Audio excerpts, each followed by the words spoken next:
শুভেচ্ছা প্রিয় দর্শক, স্বাগত জানাচ্ছি চ্যানেল আয়ের পর্দায়। ফার্স্ট ওয়াশ এখন কি চায়ের আয়োজনে, সাথে আছে আমি দীপ্তি চৌধুরী। আপনি কেমন স্বাস্থ্য চান? এই প্রশ্নের উত্তর যদি সহজভাবে বলতে চাই, উত্তরটি হলো সুস্বাস্থ্য। আমরা সবাই চাই সুস্বাস্থ্য, কিন্তু এর সাথে যদি একটি শব্দ যোগ করি যদি কেমন স্বাস্থ্য সেবা চান যা নিশ্চিত করবে আপনার সুস্বাস্থ্য, এই প্রশ্নের উত্তর নিশ্চয়ই খুব একটা সহজ হবে না। আমরা এমন একটা স্বাস্থ্য ব্যবস্থা চাই যা প্রত্যেক মানুষের সুস্বাস্থ্য দেওয়ার পাশাপাশি জীবনের যথাযথ মর্যাদাও নিশ্চিত করবে। এমন এক স্বাস্থ্য ব্যবস্থা চাই যেখানে মানুষের আর্থিক অবস্থা, সামাজিক পরিচয় বা তার ভৌগোলিক অবস্থান স্বাস্থ্যসেবা পাওয়ার পথে বাধা হয়ে দাঁড়াবে না। আমরা এমন স্বাস্থ্য ব্যবস্থা চাই যা শুধু চিকিৎসার উপর নয়, বরং গুরুত্ব দেয় সুস্থ থাকার উপর। দর্শক, আমাদের আজকের আলোচনার বিষয় সম্মিলিত স্বাস্থ্য ব্যবস্থা।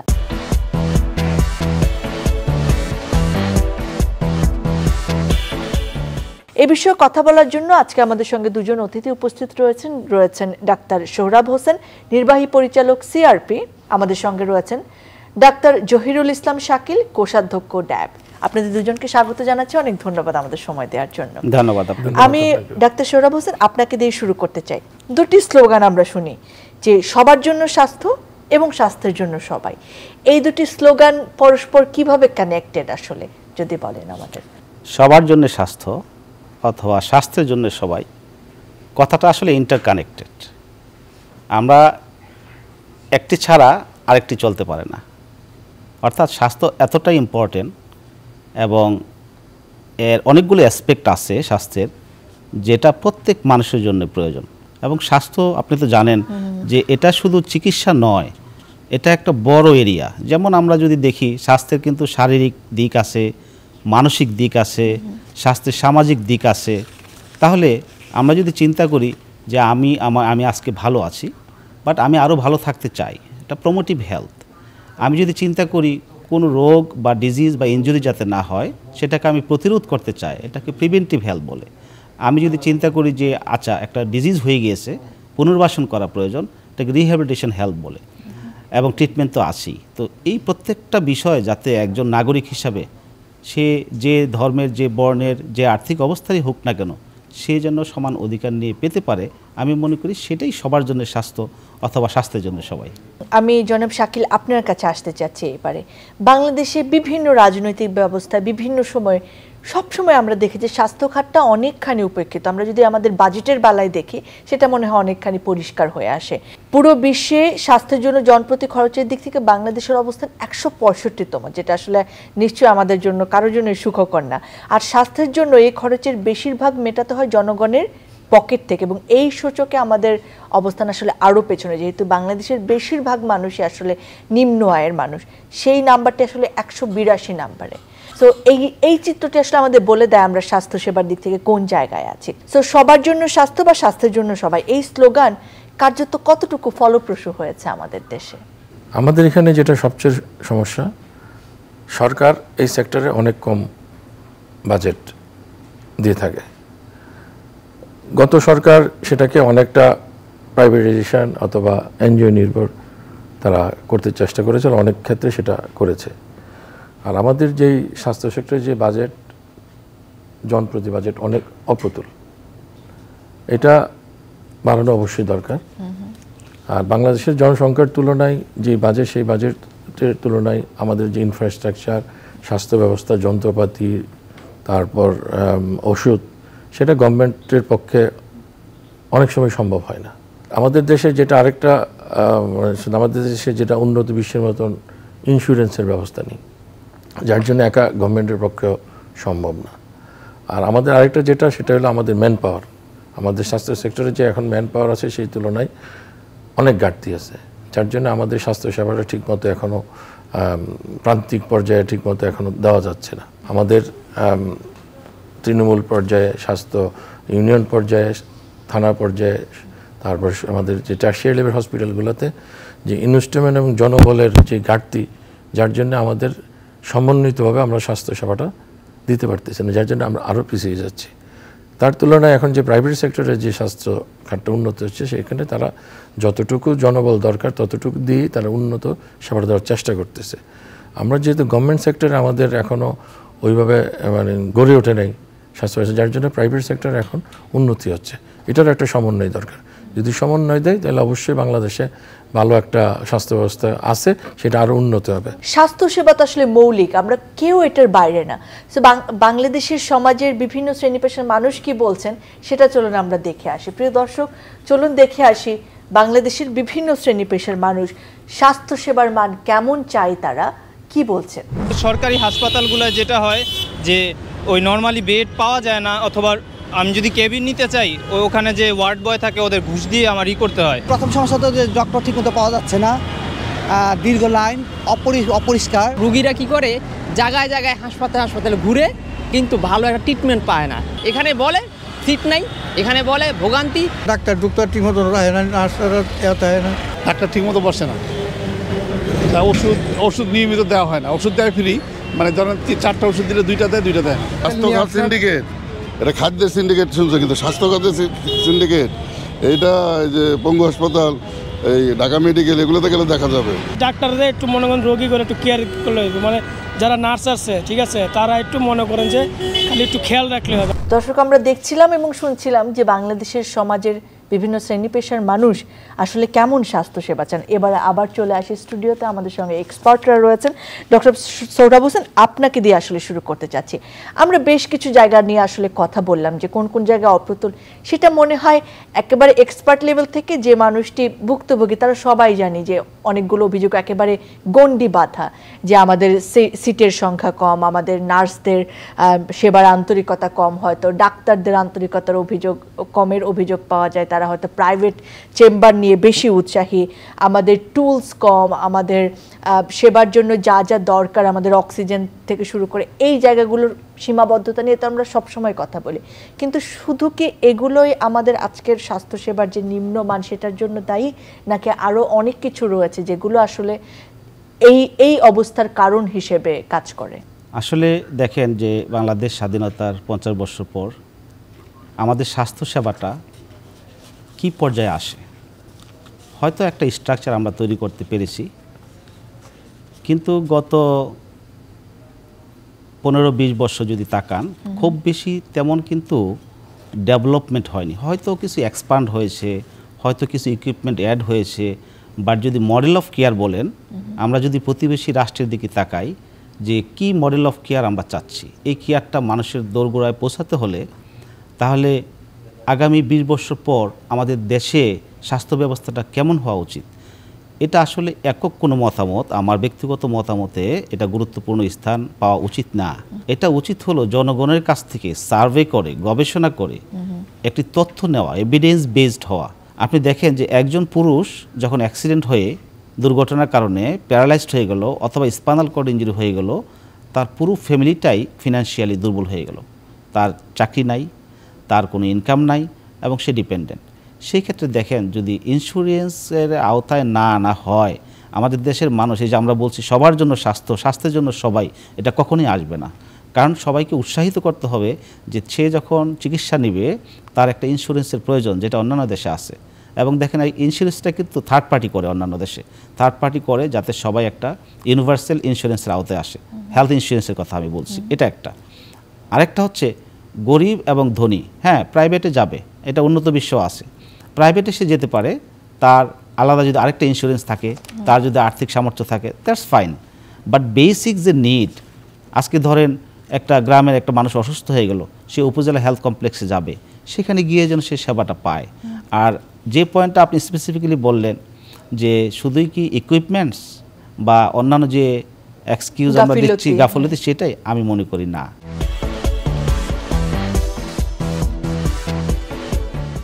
আরেকটা গুরুত্বপূর্ণ জায়গায় আসতে চাই, যেটা আমরা এই রেজিমের শেষ হওয়ার পরে দেখেছি যে সব জায়গায় একটা রাজনীতিকীকরণ। চিকিৎসক যারা রয়েছেন তাদের মধ্যেও এটা রয়েছে, চিকিৎসা সেবার সঙ্গে যারা প্রশাসনিকভাবে জড়িত রয়েছেন তাদের মধ্যেও এটা রয়েছে। ডাক্তার জহিরুল ইসলাম শাকিল, এই ব্যাপারটা নিয়ে আপনার কাছে আসতে চাচ্ছি যে এই যে চিকিৎসা সেবায় দলাদলি আছে, ড্যাব সাচিব বিরোধের কারণে চিকিৎসা সেবার মান ক্ষতিগ্রস্ত হচ্ছে কিনা, এরকম নানা প্রশ্ন আছে। আপনার কি মনে হয় এই রাজনীতিকীকরণ, এই দলাদলি, এই কোন্দল কি আমাদের যে স্টেপগুলো আমরা নেই বা নেয়ার কথা শুনি সেগুলোকেও যথাযথভাবে আমাদের কাজ পর্যন্ত নিয়ে না আসার একটা কারণ? আমরা সবাই কেউ না কেউ কোনো আদর্শে বিশ্বাস করি, অফকোর্স মানুষ মাত্রই সেটা থাকবে। আমি যেখানে থাকবো সেখান থেকে আমি দায়িত্ব পালন করার ক্ষেত্রে সেটা কতটুকু মানুষ হিসেবে দায়িত্ব পালন করতেছি, রাজনৈতিকভাবে দায়িত্ব পালন করতেছি, সেটার উপর নির্ভর করবে আমার আর আপনার কর্মকাণ্ড। গত 15 বছরে বাংলাদেশের ইতিহাস যদি আপনি দেখেন, স্বাস্থ্য সেক্টর থেকে শুরু করে সব জায়গায় দলীয়করণ হয়েছে। সেই অনুযায়ী এখন যদি সেটা সংস্কার করতে যান, বৈষম্য দূর করতে যান, একদিনে কিন্তু হবে না। আজকে সব জায়গায় যেটা আমাদের গত 5ই আগস্ট যেই বিপ্লবটা হলো, সেটা কিন্তু শুরু হয়েছিল বৈষম্যের বিরুদ্ধে।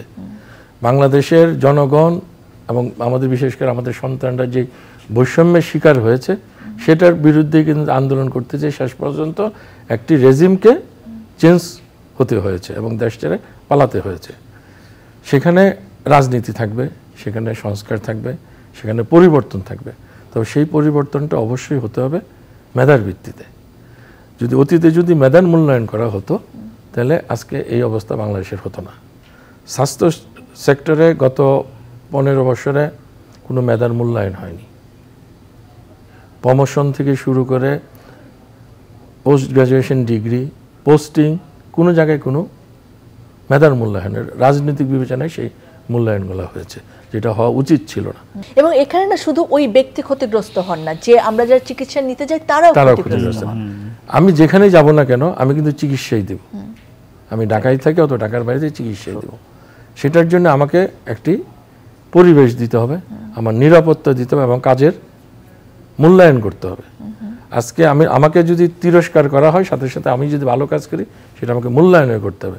এবং স্বাস্থ্য সেক্টর সহ বাংলাদেশে এটার এখন বড় অভাব, যার জন্যই কিন্তু বৈষম্যের বিরুদ্ধে আন্দোলন থেকে একটি সরকার পতনের আন্দোলনের দিকে জনগণ গণঅভ্যুত্থানে রূপ নিয়েছে। এটা কিন্তু একদিনে হয় না। আজকে যদি সেটা ছাত্রদের আন্দোলন হতো অ্যাকচুয়ালি, কিন্তু শেষ পর্যন্ত এটা সরকার পরিবর্তন এবং একটা গভর্নমেন্টের পরিবর্তনের রূপ নিয়েছে। সেখানে রাজনীতি থাকবে। আমরা যেই ড্যাব বলেন, সচিব বলেন, সেটা অবশ্যই যার যার মধ্যে থাকবে, কিন্তু কাজের ক্ষেত্রে, কর্মের ক্ষেত্রে আমি যখন রুগী দেখব, সেখানে আমি একজন চিকিৎসক হিসাবে আমার সেই কাজটা করা উচিত এবং আমরা যারা চিকিৎসক আমরা সেটা মনে করি। কিন্তু নীতিগতভাবে যারা নীতি নির্ধারণ করেন, তারা সেটা করে না দেখেই আমাদের মধ্যে এখনও বিভীষণটা আছে।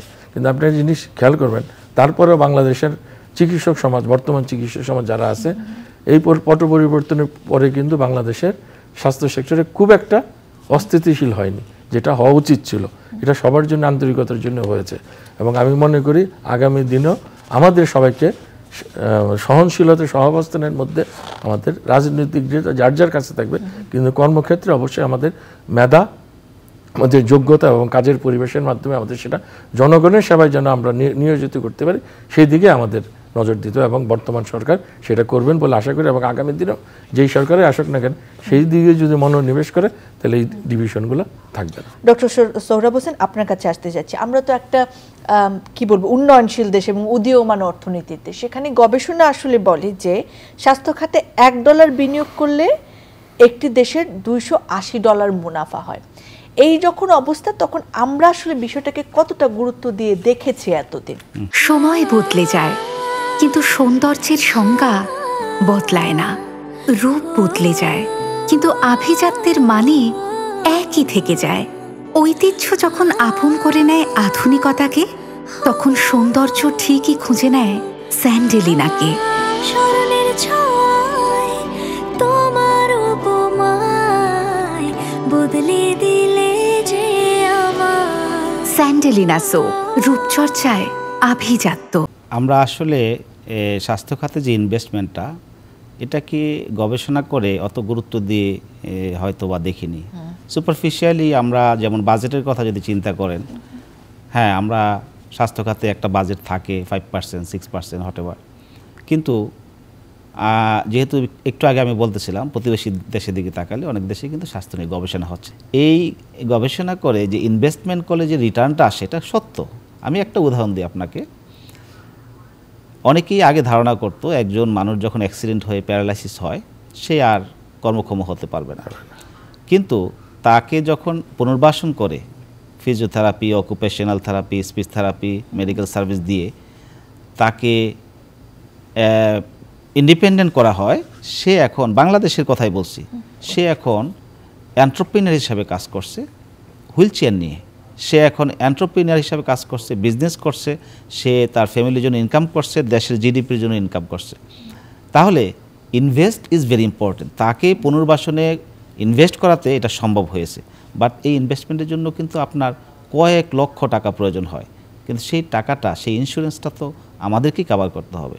এবং আপনি এটাও জানেন, ফর এক্সাম্পল একজনের ব্যাক পেইন আছে, কোমর ব্যথা আছে, এখন সে কালকে অফিসে আসলো না, অফিসের কিন্তু কাজের একটা বিঘ্নিত হলো, তারও স্বাস্থ্যের একটা সমস্যা হলো, কিন্তু তাকে যদি প্রিভেন্টিভ হেলথ, ব্যাক পেইন যাতে না হয় সেই ধরনের আমরা গবেষণা এবং চিকিৎসা দিয়েই এবং সেই ধরনের ব্যবস্থা নেই, তাহলে কিন্তু তার প্রোডাক্টিভিটি আরও বেড়ে গেল।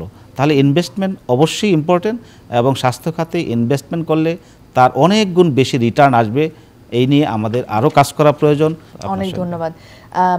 ডাক্তার শাকিল, আপনার কাছে আসতে চাচ্ছি, আমরা যে কথাটি দিয়ে শুরু করেছিলাম, সবার জন্য স্বাস্থ্য হবে এবং স্বাস্থ্যের জন্য সবাই হবে, সেটা আসলে হলিস্টিক্যাল অ্যাপ্রোচে আমাদের শারীরিক স্বাস্থ্য বলেন, প্রিভেনশন বলেন, কিংবা স্বাস্থ্য আমরা অসুখ হওয়ার পরে যে চিকিৎসাটা পাচ্ছেন সেটার কথা বলেন, মানসিক স্বাস্থ্যের কথা বলেন, এবং একটা শহরে যে ব্যবস্থা থাকবে স্বাস্থ্যের, একেবারে গ্রামের মানুষটিও যাতে তার কাছাকাছি অন্তত সুযোগটা প্রাইমারিলি পান, সেটা নিশ্চিত করার জন্য নিশ্চয়ই অনেকখানি সময় লাগবে। কিন্তু সিস্টেমেটিক্যালি আসলে এই সংস্কারের সময় কি কি জায়গায় পরিবর্তন আনা দরকার বলে মনে করছেন? বাংলাদেশের স্বাস্থ্য ব্যবস্থা অনেক দেশ থেকে কিন্তু উন্নত, কারণ বাংলাদেশের হেলথ সিস্টেমের একদম ইউনিয়ন পর্যায়ে পর্যন্ত, ওয়ার্ড লেভেল পর্যন্ত কিন্তু স্বাস্থ্যসেবাটা পাচ্ছে। প্রাথমিক চিকিৎসার যেই স্বাস্থ্যসেবা, টিকা দেওয়া, তারপর ইপিআই প্রোগ্রাম, কৃমিনাশক ওষুধ, স্যানিটেশন, এগুলো কিন্তু ওয়ার্ড পর্যায়ে বাংলাদেশের পর্যায়ে আছে। বাংলাদেশের প্রত্যেকটা ইউনিয়নে একটা কমিউনিটি ক্লিনিক, কমিউনিটি ক্লিনিক তো আছে হলো ওয়ার্ড পর্যায়ে, ইউনিয়ন পর্যায়ে আসে স্বাস্থ্যকেন্দ্র আছে, সেখানে ফ্যামিলি প্ল্যানিং এবং স্বাস্থ্য দুইটাই মেনটেন হয়। সেখান থেকে আসে হলো উপজেলা হেলথ কমপ্লেক্স, যেখানে মিনিমাম 31 শয্যা বিশিষ্ট হসপিটাল আছে, তারপরে জেলা লেভেল, তারপরে হলো টার্সিয়ারি লেভেল, তার সাথে বাংলাদেশে আছে হলো উন্নত স্পেশালাইজড হসপিটালগুলো, যেমন বক্ষব্যাধি হাসপাতাল, ক্যান্সার হাসপাতাল, জাতীয় হৃদরোগ institute, traumatology, NITOR, neuroscience institute, eye institute. সেই হিসাবে বাংলাদেশের আমি বলবো যে একদম প্রান্তিক জনগোষ্ঠী স্বাস্থ্যসেবাটা তার দোরগোড়ায় পাচ্ছে। এখানে সমস্যা হলো যে এটার সুপারভিশনের অভাব, আমরা হয়তো সুপারভিশন ঠিকমতো করতে পারতেছি না। আমাদের দেশের ইপিআই এবং পোলিও ওয়ার্ল্ডের একটি নির্দেশনা এবং দৃষ্টান্ত যে আমরা বাংলাদেশ থেকে পোলিও নির্মূল করতে পারছি।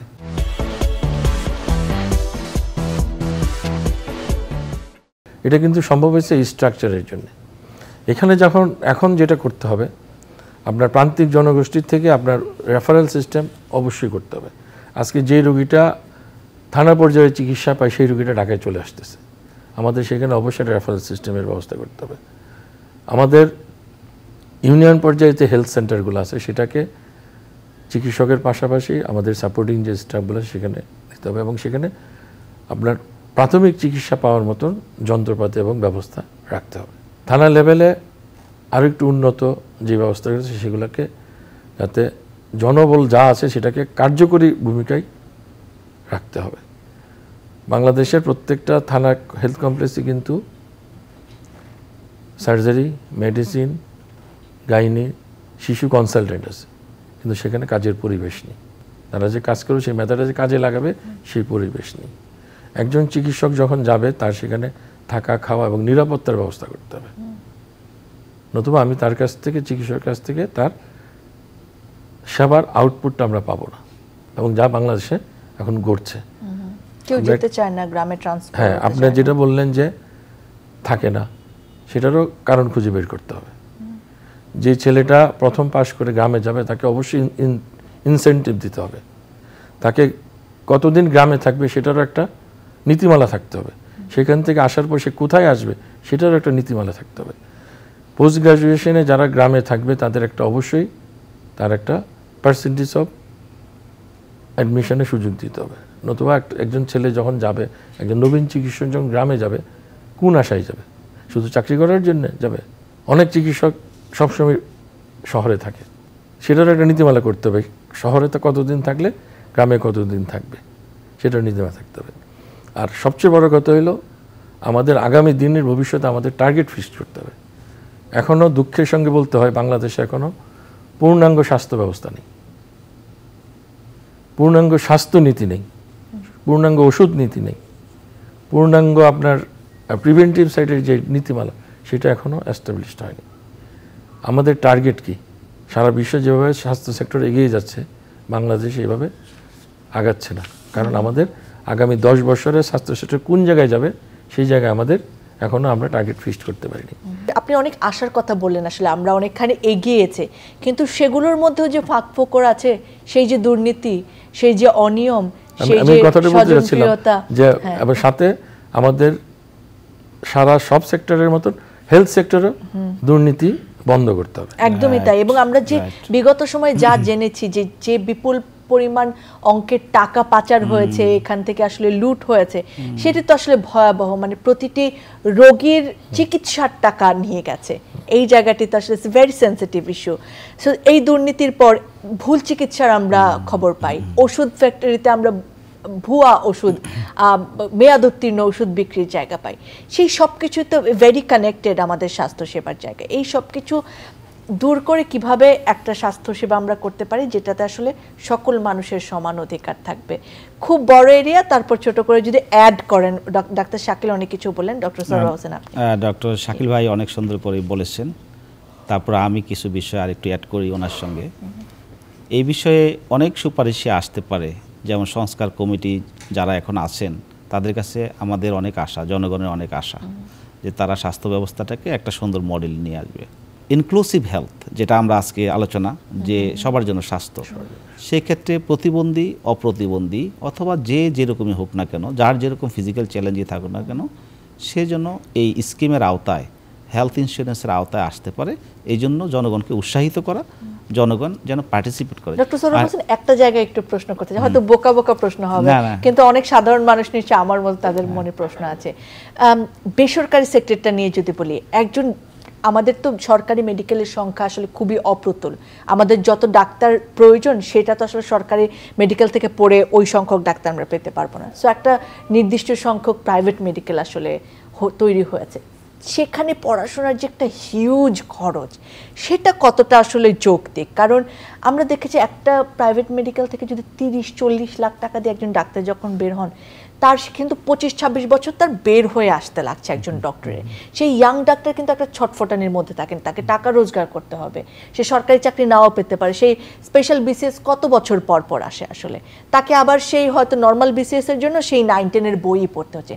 এই যে ফ্রাস্ট্রেশন তার মধ্যে কাজ করছে, একটা এমবিবিএস ডাক্তারের সুযোগই বা কোন জায়গায় একটা সে চেম্বার খুলবে, তাকে এফসিপিএস এর জন্য হয়তো আরও 5-6 বছর কাজ করতে হচ্ছে। এই ব্যাপারটা কি আমাদেরকে একটু বুঝিয়ে বলবেন, এখানেও কি আমাদের কোনো গ্যাপ আছে সিস্টেমে? এই উত্তরটা আমি ভাই যদি দেন, এটা আমি খুশি হব। বর্তমান বাংলাদেশের এটা একটা বার্নিং কোশ্চেন, প্রাইভেট সেক্টরে মেডিকেল কলেজ এবং সরকারি মেডিকেল কলেজ। এখানে দুটো ভাগ আছে, একটা হলো ইনফ্রাস্ট্রাকচার, পড়ানোর যে সক্ষমতা, আর একটা টিচিং স্টাফ।